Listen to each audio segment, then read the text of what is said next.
Hey everyone, welcome to Real Talk with Ben podcast, and I'm in a different location than normal. I'm here with two of my coworkers slash friends, I guess. I don't really know. Go ahead and introduce yourselves, boys. Yeah, so I'm Stephen Noel, and this right here, big Bo Daddy right here. Who are you? I'm Ryan Bostater. All right, so first kind of topic, I guess, is one. Well, I guess I wanted to start with this since we're all teachers here. Why did you choose private school? Because I'm always interested in that. Right, serious talk. No, not serious. It's whatever. Why am I going first? You go first. Why did you choose private school, by the way? I think for me, it's because I went private school my entire life, K through 12. Oh, so you're one of those kids? I am one of those kids. Also then went to a private university as well. Cedarville kid. Cedarville. Yeah. Student.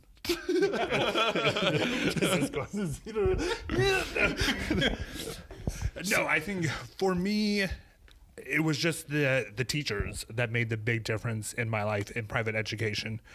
And so I just wanted to go back into education just to be able to do the same type of ministries, the same type of passion, the same type of heart of just really educating students. No, keep going. Can you hear? Okay.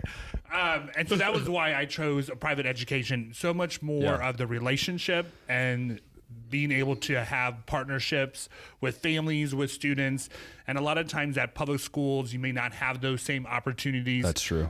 Big part of why I enjoy Christian schools is the ministry aspect and being able to do mission trips, take students on different ministry opportunities, taking them across seas, internationally, domestically, and just kind of building into that holistic a part of a student. So that's why I chose private education and still continue to do that, is so that I can have those relationships with family and students. Man, I like how he rounded that out. He was like, I went into private school education, and that's why I went into private school education. So I'll blow your eardrums out. That's a daily basis right there.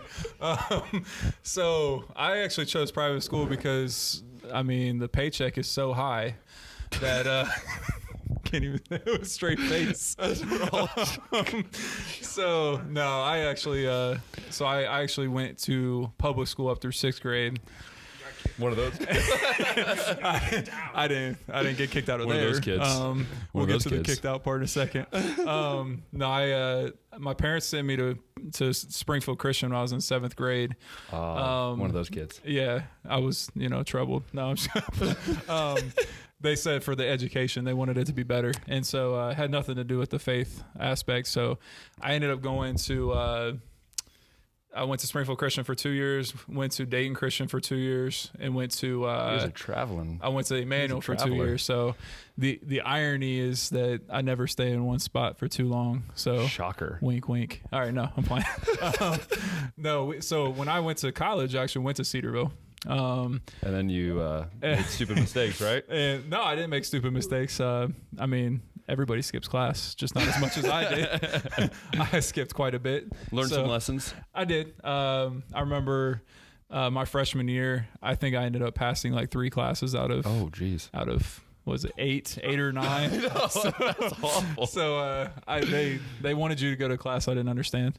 So I ended up, because that's what you're paying for. I mean, yeah, but I wasn't paying for it. So my dad, on the other hand, had a different feel to that. So, but anyways, I ended up leaving there, and I ended up graduating from Liberty. So I chose private school because of actually very similar to Bo over here.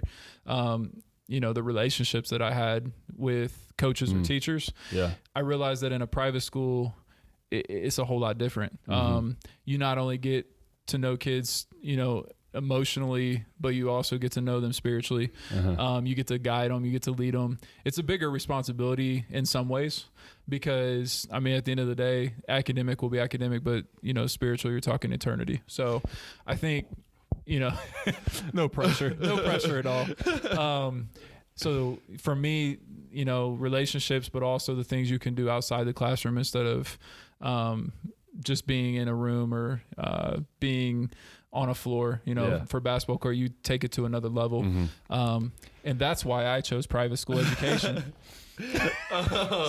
No, that's true. And I mean, they all know that I never wanted to be in private school. Like, I was a public school kid all my life. And then I went into private school here and like was helping, student teaching. And then, you went to Emmanuel? No, I didn't go to Emmanuel. I meant, student taught here. Oh, you student taught here? Yes. Yeah. Okay. All right. You remember that.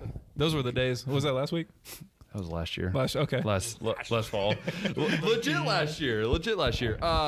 Anyways, is there anything that, as you guys have went through teaching, have just been one of those stories that sticks out to you? And we're keeping this PG. Which story? Keeping this PG. Man. Let's see here. I mean, I'm sure you guys have a lot that, sure you have more than you could probably just say one, but, I mean, I've got one that I can put out there. Like, it wasn't teaching, it was coaching. Oh, these are always fun. Yeah, so we, back when I was at another school, I was in the summertime, we would hold a camp. Yeah. So we would do a 5-day camp, Monday, Tuesday, Wednesday, Thursday. And then Thursday night, we would stay in the school. So it'd be like an overnighter thing. Oh, no, Brian. And we used to do, the one year we had started the program, we had 7 kids, 7 boys on the varsity team. Then on the the following year, we had, I want to say 17. Oh. So we grew quite a bit. Yeah. And the thing was, for the week, they had to pay $20 for the week of camp. Yeah. Pretty relatively cheap compared to. Oh, no. But that paid for like water. It paid for water? Gatorade, Listen, we got for water? We got bougie kids in this world now. All right, they need bottled water. So we pay for water, Gatorade, and some snacks or whatever. And then it paid for the overnight food. Classic, So then Thursday night though, we would stay in the building, and we were like, man, we had all this extra money. Like, oh, no. Our coaching staff was like, what do we do with this money? So we decided, pocket it. Oh yeah, well. We no, we did not. We decided we were going to go buy a bunch of Nerf guns, and so we bought these Nerf guns. And no, like dollar store. Yeah, I mean, dollar. It was cheap Walmart. ones? I mean, we ended Off-brand? up with it was off-brand Walmart's. Oh no! So we buy all these darts. It's not Nerf guns then. It's off-brand guns. Listen, man, they all flew the same. They all hit people in the eyes the same. Whatever. You didn't have the machine gun. Never mind. I didn't get the machine gun actually. So we were actually in the building Thursday night, and instead of playing capture the flag, we decided to play some type of like makeshift war against each other with Nerf guns. So teaching violence, basically. And so we're in there, and we end up having this battle. The rule was you couldn't go in the sanctuary. But the problem was the sanctuary was where all the good stuff was, like all the good hiding spots. You got your pews, you got your baptism. Of course, you broke this. We broke the rules because that's the good spot to go. Bo was just staring off. What's funny is if the wrong people watch this, they're gonna be like, I knew I shouldn't ever let him take a leadership role. But anyways, so we're in there, and we clean up though. Everything's cleaned up. The next morning though. Cheapest thing to make for breakfast for a bunch of boys is pancakes. Absolutely. So we go up in the kitchen and we're making Bacon pancakes. Actually cheap too, but yeah, I mean, story have an end. It does have an ending. And that's why I chose private school. All right. So we're up there cooking pancakes. Bo might get this. And I'm like smelling this burnt smell, and I'm like, what is going on? I look down at the flame because it's a gas stove. Yeah. And there's this Nerf dart that's like coloring everything, and it's cooking in the gas. And I'm like, oh no! Like I'm sitting there. So I took the pan off, throw the pancake wherever it went, and I'm like picking the pan up, trying to get this dart out. And then I realized there's like 3 of them in the middle of this flame. So needless to say, nothing, no fires went off or anything. But I can't guarantee that there was no like contamination to the pancakes. But I think I want to throw this at Bo real quick. Bo, question. Yeah. What do you feel on Steve never going to the overnighters for you guys doing your overnight stuff? Some teachers. Can we define this? I can say I mean, like the lock-in. There we go. Some teachers go all in, and some teachers are just half-hearted, and so you just know what teachers give it all, and which teachers are like, not feeling it. Or which teachers need bedtimes. No, it's because Courtney's married. Yeah. But I was thinking he's going to use the married excuse, but he can't. No. I just need a bedtime. He's younger than I am, so he could have done it. You're single and 25. Amen. That's right. Anyways, what's your fun story that you remember from all your years of teaching? So many years. What is this? I think this is my 12th year of teaching. I'm 10. So this is my I'm 0. 12 years of teaching. 1. No, my first 3 years of teaching were for Warren County. Does this story have an ending? And that's why I teach. No, my first 3 years. I know. It's your wife too. And it's your wife too. Just getting her involved. It's a community. Who's her? I'm looking at Who's her? I don't see anybody. Anyways, my first 3 years of teaching. My first 3 years of teaching were for were for Warren County. Where's that at? So I don't even know what county we're in. Montgomery. This is Clark. So this is Clark. Yes. So I live in Montgomery. What? I don't know what county this school's we in. drive 40 minutes to work. Yeah. So They both drive a far away. So we're in Clark, or this school's in Clark. I live in Montgomery. Then my first 3 years of teaching was for Warren County, so south of Montgomery, just north of Cincinnati. And so that school was for all emotional disturbances. Yeah. So all the students were on an IEP, but were sent to our school for behaviors, not really Yeah. academics. So those first 3 years are just, I have stories out the wazoo of restraining, timeout rooms, chasing kids Everything in the neighborhood. that people never hear about teaching. Exactly. I did not know there was such a school for because they would never behaviors like talk that. about that because Exactly. they want teachers. Exactly. So that was after 3 that's years. not part of the sugar-coated story. Yeah. No. After 3 years, done with that. But I think probably the school that I was at for 9 years, about 2 years ago, we would have our spring field trip or spirit day, whatever we Yeah. call it. Field day, most schools call it. And for junior high. And so my coworker and I decided that we're going to bring a balloon launcher on this field day. Never ends well. No, and so we decided that, and we brought a whole bunch of water balloons, and so she couldn't launch the water balloon launcher. I could figure out, so we're just launching balloons. We're missing kids left and right, and we're getting mad because we're like, we brought this launcher and balloons to hit Wasting the money. kids. Wasting money. So one of my students that I really did enjoy, appreciate, love the family. He's probably 50 yards away, and I just wasn't aiming for anyone. I just wanted to hit some kids or get some kids wet. So I pulled his launcher back, let it go. The kid ends up turning around, hits him right in the gold spot. He drops instantly. You can see it splatter everywhere. The kids are screaming, laughing, running around, cracking up laughing. My coworkers are on the floor dying.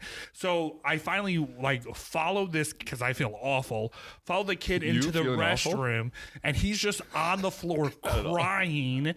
And I was like, dude, how bad did I hit you? And he stands up. His whole back is completely dry as a bone. Turns around from waist to knees, just drenched.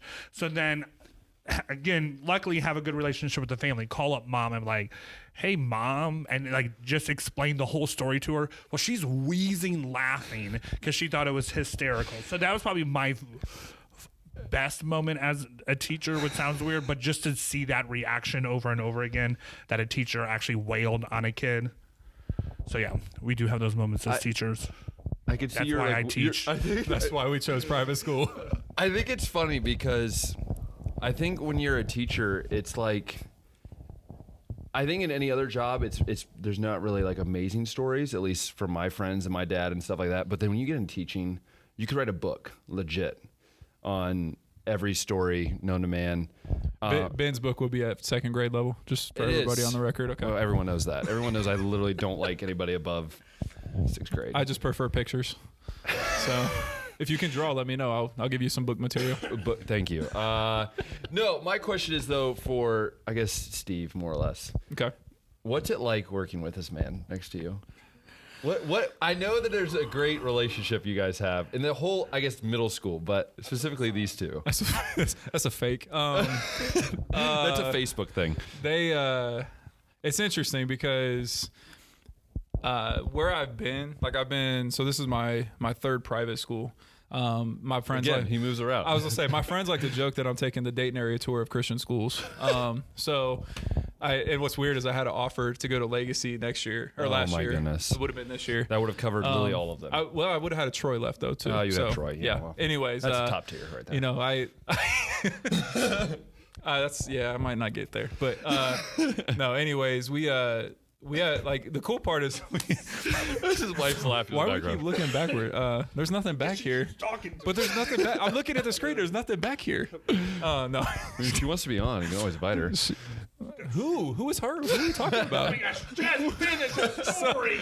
So, and this is why we get nothing done in class. All right, no. Nothing ever gets done at meetings. I look at it where, you know, having been both a teacher and an administrator or whatever you want to call an athletic director. Yeah. You're an athletic? Where? You knew this, didn't you? No. Oh. I No, think I you knew didn't that. know this. Are you playing for the podcast here or what? No, I legit didn't know this. We'll get in another minute. Whoa. I didn't know they would give him an administrator role. So I mean, I am the team lead. That's true. That is right? true, actually. No, so we go back a little ways, probably because 50 years. Well, what's ironic is we were at Dayton Christian at the same time, and I mean I didn't talk to him because we didn't roll in the same circle, and he was older, All the and same crew. He lived in Centerville, I didn't, you know, that type of thing. You know, just they say status, you know, social status is dead, but this is a perfect example. Oh, you did. no. He does now. He does now. Some people come up in the world. Some people stay in the hood. All right, now I do. He doesn't. Anyways, but no, we actually it was weird how the reconnection happened because I didn't really talk to him in high school at all. Honestly, I was aware, but Where? I was Was he a popular kid? Yeah. I would say so. More because, but what's weird is though he wasn't who he is now. He was He's a different guy. I would say he was not as extroverted back athletic? then. Athletic? Can we define? Like can play at varsity level. he could play volleyball, like a mean volleyball. They didn't have that sport, though. I mean, They didn't yeah, have we a didn't sport have that then because they have real sports. You know. Okay, what was the original question? Is do we like working together? So get off anyway, topic on this podcast. we were basically in a position where I got to Dayton Christian as the athletic director. And I had a few positions that I needed to fill, or I wasn't sure who was filling those positions. And It's the last guy on the list. no, actually, I heard good things from a friend of mine that worked, or not a friend, but like one of my coworkers who, well, I mean, she's a friend, but anyways, I just won't say her name because then now I'm going to offend her. But we worked together. What? But anyways, she was like, hey, go check out Bo and see if he'll help. Like, I know he's helped in the past. He helped me in the past. And I said, okay. So right now, Bo's trying to figure out who I'm talking about.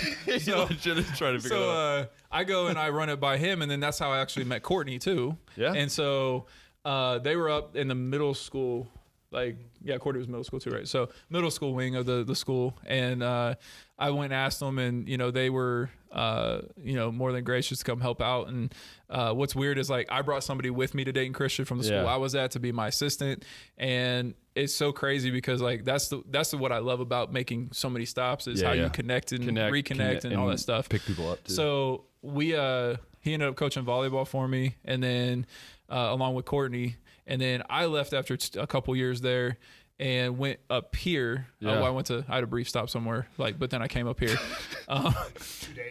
So one of the cool things that when this job opened, the Bible job opened here for junior high, me and Courtney looked at each other. We're like, yeah, let's go. So we texted him, called him, put on the recruiting pitch, and I mean, he's driving. And here he is. He's driving 40 minutes, one way. So Probably it's getting like you home. It's You're interesting. rich, man. He is rich. Is that private school? I mean, he's single. It is. He's single, living the life, living the dream. Single ladies out there. But single ladies. His phone number is 937. No. I don't know if you're gonna switch I don't know the rest. It's saved in my phone. But anyways, I really enjoy. I enjoy the fact that it's weird how God works. You can reconnect and you can bring people back together. And what's weird is I will say this: I've been in schools for 11 years. And this is I'm not kidding. This is the best team that I've ever been a part of. And you could see that like on Facebook and stuff. But Bo, what do you think about coming? Because this is your first year here, right? Correct. So what's it been like? One, no, what is that? Like smirk in the background. What is it like working, I guess, with him? But then like, I mean, you obviously knew some of them, but then coming here and like the difference between where I guess you were at and then what it's like working with him now. So I was at my lifetime job. I mean, I definitely would admit to that where I was is where I wanted to be, like permanently. Sorry, I just watching behind you. Sorry. And that's right. So that was my end goal. Yeah. Was to be at that school and to retire on great retirement plan, exactly. Right? Yeah. Well, just be like a legacy of teachers that so many were at that school. And you wanted to be a part of that forever. Exactly. And so I wanted to be part of that culture, that community, kind of that Hall of Fame, if you will. But those doors closed, and I needed a job. And I didn't. So pitiful. I needed a job. I needed a job. Well, I didn't. At that point, I didn't even know if I wanted to go back into education and go back into teaching. I know you have a passion for missions too. Correct. Yeah. Well, it was to the point where I just wanted something easy. Yeah. I wanted to. So just so y'all know, teaching's not that easy. Y'all think teaching's easy. I kind of wanted to clock in and clock out somewhere for a year. He wanted something easy, so he came to manual. That was the worst laugh. You wanted something easy? You wanted something easy. Continue. Wanted something. So anyways, the door closed at that school, and then I put out just resumes, applications for other schools, public, private, just so I could have a job. But I really wasn't even pursuing that. It's crazy how God works, right? What was that? It's crazy how God works, right? Exactly. He just kind of pulls you in. And so I then reached out to, like Noel said, just former friends, coworkers, colleagues that I worked with that moved on to other schools and just said, hey, if you guys hear of anything that could be of a good fit or something that I would enjoy, because they knew I wanted teaching, but I also wanted ministry. And that's definitely what I was looking for and what I was doing at the other school. So anyways, to me, it's all about community. If you don't have strong community, it doesn't matter how great a school is or how great a job is. Community makes a difference. It makes a job a job. Or it can just break it. Yeah, it can be. And so when I found out that Courtney Kuhn, Stephen Noel were part of the same team, then I said, okay, let me kind of go through this process. Of it again. I gotta go through it again. Well, no, I wanted me. I think anyone knows, like when you put your heart that's true. into something, it's hard to get away and from you were at a place for such a long time and you really truly thought that was going to be your end game. It kind of rocks the world. And then it in within moments, right, that it completely changes. So anyways, I was at the point being 35 years old. It's like, you didn't want to move because at that point you're like, it's like you want to continue on that same. Well, sure, but it was also, what am I going to do for the rest of my life now? Yeah. And in your mid 30s, it was just hard and different. But anyways, it goes back to whatever the past may be. When your future is as strong as it is, your community is as strong as it is. You have people that genuinely enjoy what they do. It kind of brings back that passion of why you became a teacher, because I really was second guessing and really questioned about it. And I think, I mean, I'm sure Steve too, like, I mean, there's times when you're also, I think you always sometimes question that too, like even when things are going well. I mean, as I know, like even me going through college, like there was a point at the end of my college career where I was like, I had a passion for missions and I wanted to, but I also knew like I wanted a job, but it's also like that weird, like you said, where you kind of like, oh, well, but I guess for you is like, have you ever felt that where it's like, man, I don't know if I want to do this continuously? How deep we going? Yeah, I mean, like, because it always comes up, like where you think about it. I think everyone does as a teacher, especially, I think. Well, so I might not answer this directly the way you want it, but I want to tag on to what he said, which was, if you're doing something and community isn't present, what's the point? Yeah, it's true. Because, God didn't design us to be individuals. I mean, he designed us uniquely, but at the same time, he designed us with the intention of relationship. Mm-hmm. And when I look at, if you'd asked me 5 years ago what my goal would be, it wouldn't be sitting in a manual. And it's not because of the place. Like, anybody who talks to me knows I love and breathe this place. It changed my life when I was in high school. But at the same time, it's your dream. I didn't want to come back because I felt like they trained me well enough to not need to come back. Yeah. But what's interesting is how when you are in a spot, and, you know, I'm not going to say too much about his situation, but I remember the conversation when we made a call to him and we said, you know, hey, like, this job's open up here and you need to get up here and do this. He was resistant. Like, and I understand why, because one of the cool things about him coming up here this year is that he left, you know, his position under very similar pretenses that I did. And so it's weird how God puts you back with the people that, you know, you know that you're going to need in whatever season of life you're in. I think, like, not to get like overly, well, I guess that sounds bad. I was going to say not to be overly biblical, but you look at it, you're like, Ecclesiastes talks about there being a season, you know, all the time. And I have to remind myself that my plan is not always going to go according to, because my plan was like to become a college athletic director. Yeah.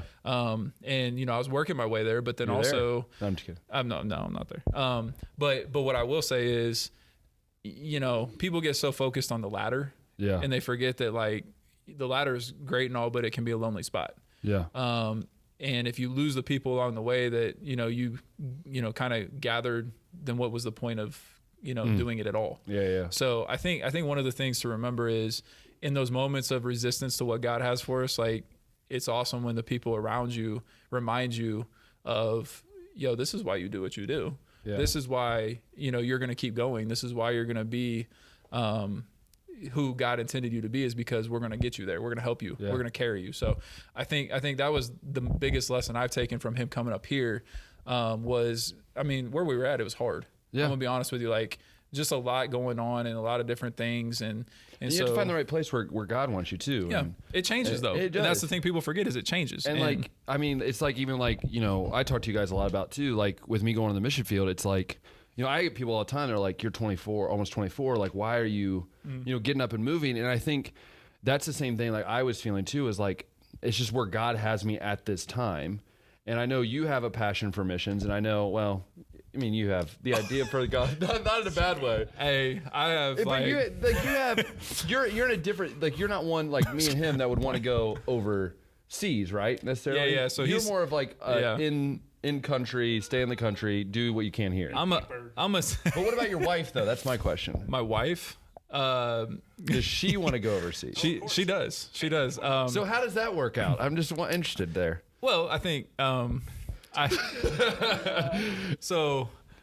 just see her burning a hole through your back right now. I think it's one of those things where, I mean, see who burning a hole? There's nothing around. Oh my goodness.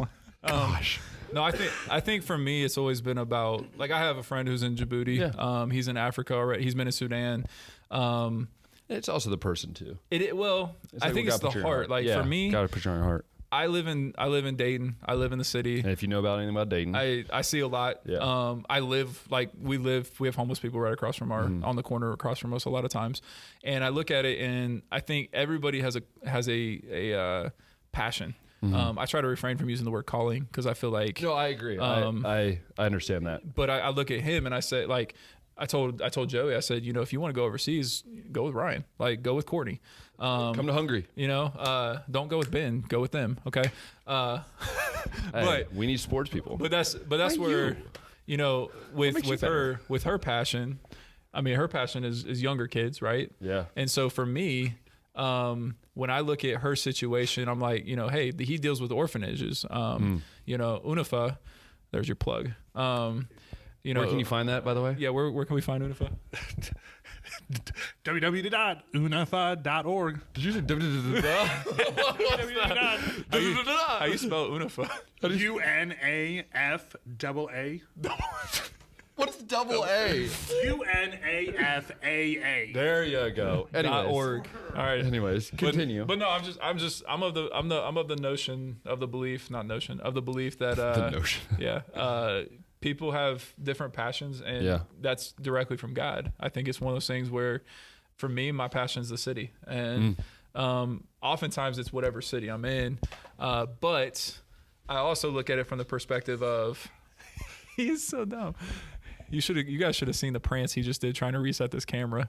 So yeah, we know we're good. But I think when I see somebody like Ryan doing what he's doing, or my buddy Danny doing what he's doing, they still need supported. I feel like, there's ways that we're supposed to, build up the body. And I think that, even though I don't feel personally led to go over there, it doesn't mean I can't support them in different ways or whatever. So, I agree with that. And I think I wanted, cause I pointed this out too. Like when I had my dad on podcast, he talked about how, even though he only goes over 2 times a year, or like really 2 times really a year, it's the idea that he loves supporting missionaries, and the idea of like, some of us are, God puts on our heart to stay and to help those missionaries. Like right now I'm in that process, and it's the idea of, I just need a team, whether that's prayer, whether that's people just lifting me up when I need it, or even that financial support. And I think for you, every summer, right? It's pretty much, is that what it's really been? Like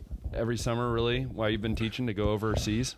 For ministry, it started when I was in high school. Yeah. In my youth group, we traveled to Mexico 3 times while I was in high school. Thought it was a great experience, loved it. And then went to college and I just didn't do ministry. Let's put it that way. And it was and it wasn't because I didn't have the time. It wasn't because I didn't have the money. It was just I wanted to focus on other stuff. Yeah. And then the money, you live in Centerville. Yeah. Working at the daycare. I love anybody who's not from Ohio has no clue what we're talking about. Yeah. It's fine. And then I decided, probably 4 years into teaching, I really started to miss ministry and traveling and missions. And so one of my students is like, hey, my family and I are going to Africa this summer. And I said, hold up, that sounds awesome. Well, long story short, in 2012, traveled to Kenya for the first time. And then I've been to Kenya every year. What is this now? That's going to be 9 years coming up, right? Yes, but we didn't go in 2016 because that's when, so I've been part of different ministries. The first year we had a sending agency out of Nashville, Tennessee. In 2013, myself with a couple other, or another couple, started another ministry in Dayton, but then closed the doors in 2016. Then through the school I was teaching at, 17 and 18 was our sending agency.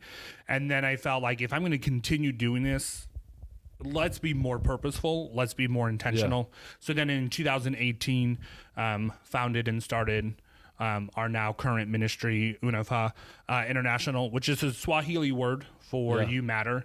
And so that's UNAFAA. Double A. It's a double A. AA.org. So the end game there is, to try to do this full time. I just feel like that's kind of where the Lord has opened those doors. Do you think that would be kind of like one of those things where there's a certain point when you really feel like God's saying, like, all right, it's time to stop teaching and to go into that full time? Or is it to the point where it's like, you know what I'm saying? Like, because I know that I say that all the time, like I want to do ministry, but I also know like there's a point when I gotta decide, and that's what I was wondering. I think it's fears. That's what's been keeping me back, because you know what God says about fears, right? Well, I know, and that's what I'm just saying. But in my heart of heart is, I keep using the excuse, I don't want to be the only person to go. Yeah.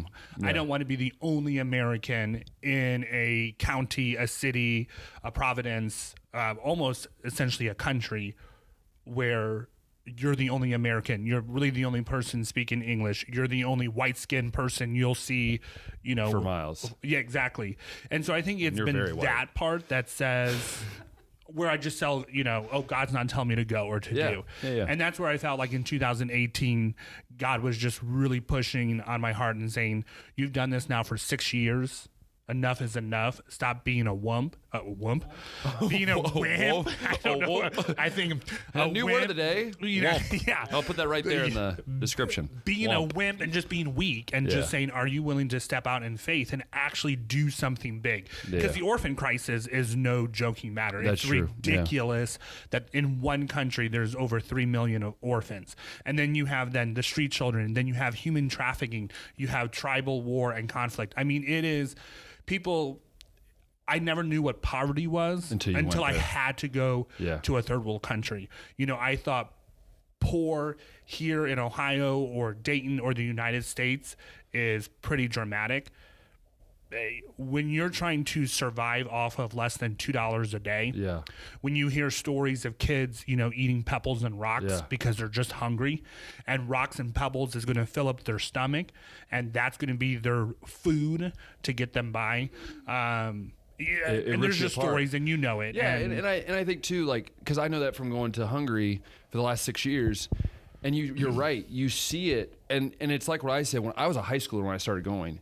And, when you're a high schooler, you think poverty is just like, oh, well, there's some kids at your school that need free lunches. Mm-hmm. And you think that's poor. And then you go to these countries, in my case, the gypsies, and the gypsies legit, they can't do anything. They can't make money. They can't do it. So, and that's where I think I've noticed, I think I like what you said when you said it's kind of that fear of being the only one. And like for me, it's not necessarily being the only American. It's the only one in my case, in my family, in my community, that's willing to go. Because believe it or not, and you know how it says, there's people that look at you going, why in the world would you go live there? Yeah. And I get that from people at my church. And we sit here as Christians going, why is that? And I think, and I remember when I've talked to you before, it's the idea of like, God put something on some people's hearts. Some people it's to go work with the homeless here in Ohio, or work at a food bank. And for others, it's to go overseas and to reach the nations. God calls us to go reach all with the gospel, right. and that doesn't mean going to Brazil and the Amazon, like we hear all the stories about. But it's the idea of going where God has placed your heart. And like for me, it's in Hungary, in Europe. For you, it's Africa. Mm-hmm.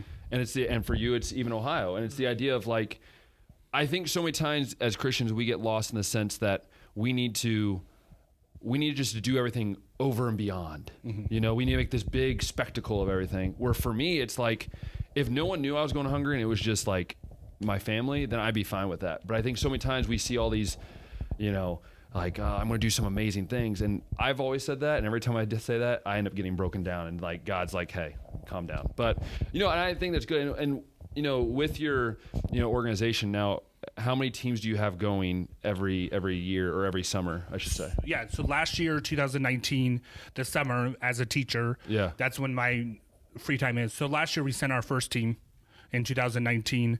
This year, in the summer of 2020, we're sending 2 teams. So I'll be leading and taking 2 teams.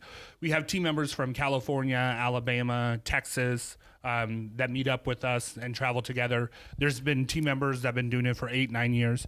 But I think even for all of us, I think when it comes to students, when it comes to kids, when it comes to children, we all have a soft spot for that. I think that's where we're passionate about, and where we have a desire. When we see a kid hurting or struggling, that doesn't sit well. No, it doesn't. And I think for a lot of us, like, it keeps us even up at night. Yeah. And so that was the biggest part. Do we do it well here in the United States? No. But when you go to a country, probably like Hungary, I've been to Mexico, but it's just Africa. When you see children just laying on the streets, being walked over, passed over, addicted to drugs, addicted to alcohol because they're so hungry, and that's all it's there. And that's it, because you have to pay for education. Like, it just doesn't sit well with me. And so I said, using the scripture kind of out in context, much is giving, much is required.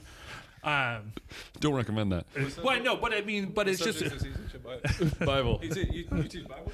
But it's just it's that reminder. Like, I always even question God, like, why was I born in the United States? Why was I born into a Christian family? Why do I have a degree? Why do I have a job, clothes, food, shelter, and the list goes on? When you go anywhere really around the world, and that's not given, not provided, and not an opportunity. So that's just, for me, it just takes it a step further of why I became a teacher, is just being passionate about helping those young ones that are hurting, that just need that guidance, need that hope. And that's kind of the philosophy of our ministry, is we're here to provide hope, and we want to give those children a hope that, you're worth more than just being on the streets, and we will do our best and come alongside and give them a hope out off of the streets. That's awesome. And I know, Steve has a great passion too for sports, and I do. And the idea of just like using our gifts to share the gospel is something I love. Now, my question, as we finish up, for you, if someone's interested in joining a team, I know obviously not this year, but in the following years, is there, go online, or how does that work? Absolutely. So, I think anyone, when you're trying to start something new, and we've been around for about a year and a half, everything is needed. Everything, we could use help. Obviously, financially. Yeah. If you're going to try to do something permanently, you need finances.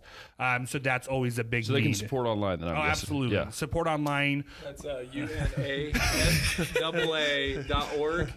.org. Make sure you pay attention to the mission: hope, love, restore. Oh my gosh. Thank you. So we have a gala coming up on March 6th. March 6th. So that's only our second fundraiser that we're putting on. Our goal is to be able to purchase land within the next year. So we are raising funds to purchase about 10 acres of land. We can't really do ministry full time until we have land. We're not recognized by the government. Where's the gala going to be at? So the gala is going to be in Kettering, Ohio, at Poland Farm. Okay. Tickets are on sale, and so we're on social media. We're on Facebook, Twitter, LinkedIn. And I'll put that in the description so all you guys can follow that. Instagram, and then our website. Is where we have a lot of our where information. They can support, like financially, is on your website. They can support team members. They can learn about where we go in Kenya, and when we go in Kenya, what's coming up next. Just fundraisers. We have online stores. We're just really trying to get who we are out there, because it's not about us. It's not about me. The Lord. Yeah. Yes, but it's about these children. And the children, yeah. And there's so many children that we want to be able to give them a driver's license, an education. To give something that they don't have, and they can't get to acquire it. Exactly. And so, we're already kind of start planning for our teams in 2021.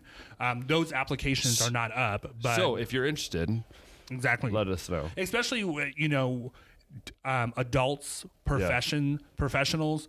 What Kenya is a trade, vocational, hands-on economy. Yeah. And so anyone that can come in and help teach cooking and sewing and construction, plumbing, electricians, all that is highly in demand in a third world country like Kenya. So any of that is always of need. But man, as a teacher, I enjoy, we always have a handful of high school students and college students that attend. That's awesome. And that's awesome to see that at a young age, because I think if I was 16 going to Africa and not 27, it'd be a lot different, I think, of what we've been able to accomplish. That's awesome. And so I wanted to finish up by thanking these guys to taking time out of their time.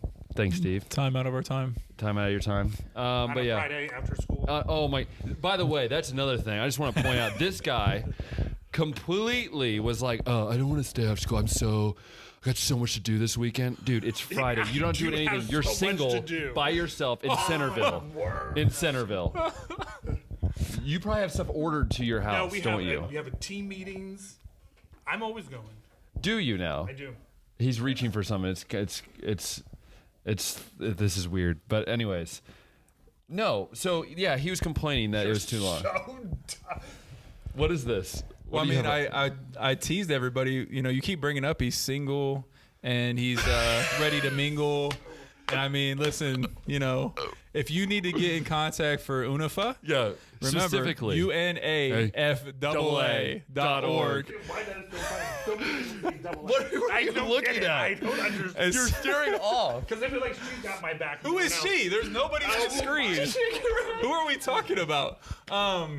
If you need to contact him, personally, for whatever reason, personally, it is 937-241. And I'll put it right here in the description. Supplies are limited. Okay. So dates are limited. Yes. There is an application process for that as well. But no, I'll finish. I'll finish my part up with, as far as just saying, this is what I love about, being in the situation I'm in, or the place I'm in life, is just knowing that you've got things you can, or I'm sorry, not things, people you can just be around and be who you are, and watch them grow with God, watch yourself grow. Also, just the accountability side of it too. Mm-hmm. I think that when you look at stuff like this, when, I think you said one of the two, obviously it's just you two, because again, there's nobody else in the camera. But we were just, we were talking about, how everybody's got that passion for kids, right? Yeah. The reason I think this is the best team I've been on is because the kids, it makes it easier on the kids. Yeah. When you care about them. Yeah, and they know everybody cares. Yeah. And they know that everybody has a relationship.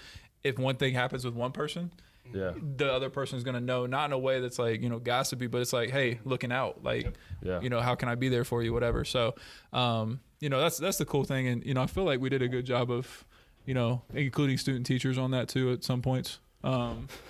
I mean, I didn't think student teachers were supposed to stick around afterwards. But No, when they pay you decide to stick around. When they pay you more than they pay the team. Yeah, so when they pay you more than they pay the subs. So yeah, no, it's a good thing here. So no, yeah, and I appreciate you guys. Love working with them. I don't get to work with them too much directly, other than I come up every once in a while, and I work with a couple of the middle schoolers. But appreciate you guys. If you guys continue listening, go ahead and 5-star this on Spotify and on Apple Podcast. And if you're watching on YouTube, put a thumbs up, subscribe, and and so thanks again, guys. I appreciate it. And as always, not a problem. And as always, we're here every Friday after school. They are. I'm going to close this out. And as always, we'll talk next time. Is that your ending? That is my ending. That is horrible. Do another one. Try again. Try this again. You didn't stop us, did you? Because this is. Hey guys, we're gonna work on this so you guys will stay tuned in beyond this week. No, you gotta get a new one. This is horrible. You gotta get a new one. That can't be it. Wow. Then what do you guys got? Wait, one more time. What is it? And as always, we'll talk next time. No, new one. What? A new one. I mean, this has been Real Talk. That's better. That's better. This has been Real Talk. As always. It's been real.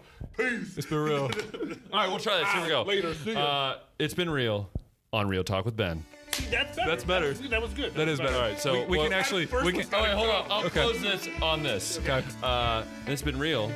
No, I messed it up again. You did. Yeah. Okay, there we go. Remember, yeah. It's been real on Real Talk with Ben podcast. There we go. Now you can hit the pause button.